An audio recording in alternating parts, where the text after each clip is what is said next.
साम दाम दंड भेद। वेनेजुएला के बाद डोनाल्ड ट्रंप अब किसी भी कीमत पर ग्रीनलैंड पर कब्जा करना चाहते हैं।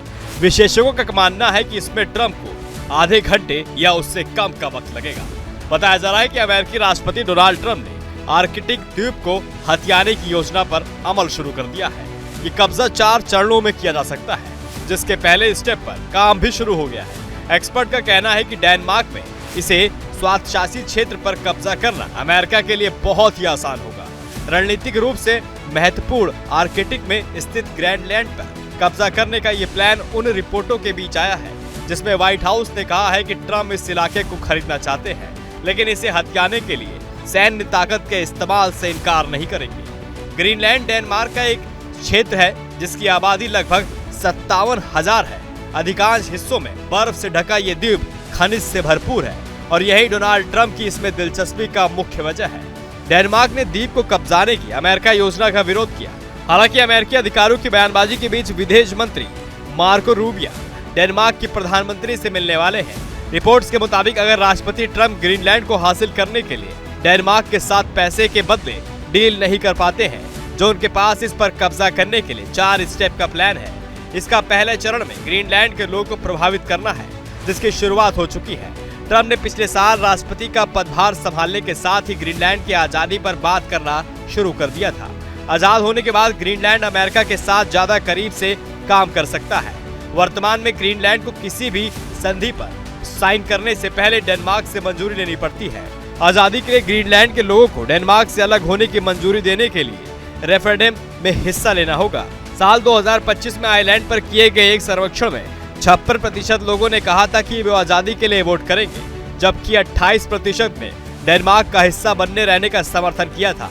रिपोर्ट से पता चलता है कि अमेरिका पहले ही ग्रीनलैंड में सरकार विरोधी गुस्से को भड़काने की साजिश शुरू कर चुका है।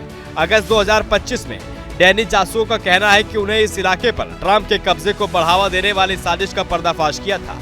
डेनमार्क से अलग होने के बाद अमेरिका ग्रीनलैंड को अपने प्रभाव में लाने की कोशिश करेगा। इसे अमेरिका का 91वां राज्य माना जाएगा। इस बारे में ट्रंप पहले भी सोच चुके हैं। सोमवार को ट्रंप के सहयोगी स्टीफन मिलर की पत्नी कैटी मिलर ने अमेरिकी झंडे के रंग में ग्रीनलैंड की तस्वीर पोस्ट की थी, जिसके कैप्शन में लिखा था जल्द। ट्रंप की योजना में तीसरा कदम यूरोप में अपने सहयोगियों को मनाना। इसके लिए उनके पास तुरुप का इक्का है। ट्रंप ग्रीनलैंड पर कब्जे के लिए यूरोप को अपने पक्ष में करने का एक तरीका अपना सकते हैं। यही है द्वीप के बदले यूक्रेन में सुरक्षा की गारंटी देना। यूक्रेन और उसके यूरोपीय सहयोगी शांति वार्ता में इसकी प्रमुखता से मांग कर रहे हैं। ऐसे में उन्हें मनाने के लिए ट्रंप में ये दाव खेल सकते हैं।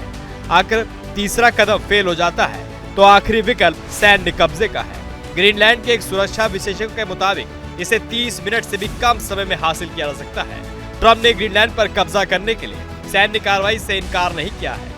व्हाइट हाउस ने इसी सप्ताह कहा है कि अमेरिकी सेना के कमांडर इन चीफ के रूप में राष्ट्रपति के पास हमेशा यह विकल्प होता है। व्हाइट हाउस की डिप्टी चीफ ऑफ स्टाफ और गृह सुरक्षा सलाहकार स्टीफन मिलर ने कहा है कि ग्रीनलैंड के भविष्य को लेकर कोई भी इस तरह के अमेरिका नहीं लड़ेगा। अब आपकी क्या राय इस पूरी वीडियो को लेकर हमें कमेंट बॉक्स में कमेंट करके जरूर बताइए और चैनल पर नए हैं तो सब्सक्राइब करना न भूलें। आपके मोबाइल पर तुरंत आएगी ब्रेकिंग न्यूज। स्क्रीन पर सबसे पहले दिखेगी बड़ी खबर। देश दुनिया की हर खबर एक जगह। अब आपके मोबाइल पर तुरंत फटाफट इंस्टॉल कीजिए न्यूज़ नेशन ऐप और रखिए खुद को अपडेट।